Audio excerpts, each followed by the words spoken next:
네, 지난 금요일 국제유가가 WTI 기준으로 올해 들어 최고가를 기록했습니다. 게다가 공급이 이 수요보다 더딜 것이라는 기대감 때문에 이 회복세에 대한 상승 압력이 더 높아질 것이란 전망도 나오고 있습니다.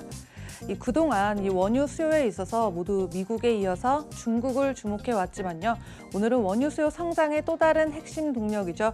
인도의 에너지 수요 증가가 원유 시장 펀더멘털에 어떤 영향을 끼칠지 5가지 요소들로 나눠서 알아보도록 하겠습니다. 네, 먼저 관건은 인도의 정제 능력 확대 여부입니다. 인도는 2025년까지 정제 능력을 하루 500만 배럴에서 800만 배럴로 늘릴 것을 밝힌 바가 있습니다. 하지만 이 국제에너지기구의 생각은 다른 상황입니다. 인도의 정제 능력 성장을 2024년쯤에 하루 570배럴 정도로 내다보고 있기 때문입니다. 그런데 정말 이 에너지 기구가 예상이 맞다면 인도의 국내 소비를 따라잡기 위해서 원유와 함께 더 많은 휘발유 그리고 또 디젤 연료를 수입해야 할 텐데요. 인도가 정제 능력을 확대하지 않으면 원유 수요는 줄겠지만 점점 더 이 정제된 제품만 수입하게 될 수밖에 없다는 사실 기억해 두시면 좋을 것 같습니다. 네, 두 번째 바로 인도의 원유 수입국 비중도 알아둬야 하겠습니다. 현재 인도의 원유 수입 65%가 바로 이 중동산입니다.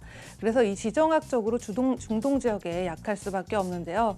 아무래도 이 전략적인 리스크를 피하기 위해서 원유 공급원을 다각화해야 된다는 숙제를 가지고 있고요. 그에 따라서 미국과 또 캐나다, 브라질에게 원유 공급 기대를 걸 수도 있는 상황입니다. 네, 그리고 세 번째인데요. 인도의 친환경 방향성입니다. 실제로 2008년 인도 기업 3곳이 페르시아만 연안 천연가스전에서 이란과 함께 천연가스 사용량을 늘릴 태세였는데요. 최근에 미국의 제재 때문에 일이 미뤄졌습니다. 하지만 이 바이든 정부에 의해서 제재가 풀리게 된다면 인도에 더 많은 천연가스를 가져올 가능성이 있기 때문입니다. 참고로 불과 재작년까지 인도의 에너지 소비량을 들여다봤을 때요. 45% 정도가 석탄이 차지를 했고요.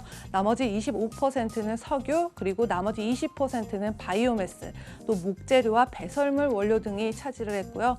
그 나머지 6% 정도가 천연가스가 차지했습니다. 네, 그리고 네 번째로 따져봐야 될 것, 바로 그린 에너지 계획의 현실성입니다. 2017년 당시 인도 에너지 전력 장관은 2030년까지 휘발유나 경유차 판매가 더 이상 없을 것이라고 밝힌 바가 있습니다. 하지만 교통 수요나 평균 소득 수준만 감안하더라도 고개가 금방 갸우뚱해질 텐데요. 또 전기차 기술까지 생각을 했다면 만약 인도에서 전기차가 다니게 된다 하더라도 충전 시간이나 또 더운 날씨 때문에 생기는 열전도 위험성 등에 이렇게 걸리는 부분들이 너무 많기 때문에 현실적으로 아직은 여러 운송 수단들이 석유로 돌아갈 수밖에 없겠습니다. 네, 마지막으로 5번째인데요. 바로 지난 6년 동안 중국에서 보였던 인도의 원유 수요 증가를 더 이상 기대해서는 안 된다는 점입니다. 당시 중국의 수요가 크게 늘어난 이유 중 하나는 2015년 초부터 저유가를 활용을 했었다는 사실이고요. 인도도 이 전략적인 원유 매장량을 보유하고는 있지만 오히려 이 재고를 계속 확장하는 것보다는 정제할 수 있는 양에 더 신경을 쓸 것으로 보이기 때문입니다. 지금까지 글로벌 금융시장 신쿵 브리핑 펄스였습니다.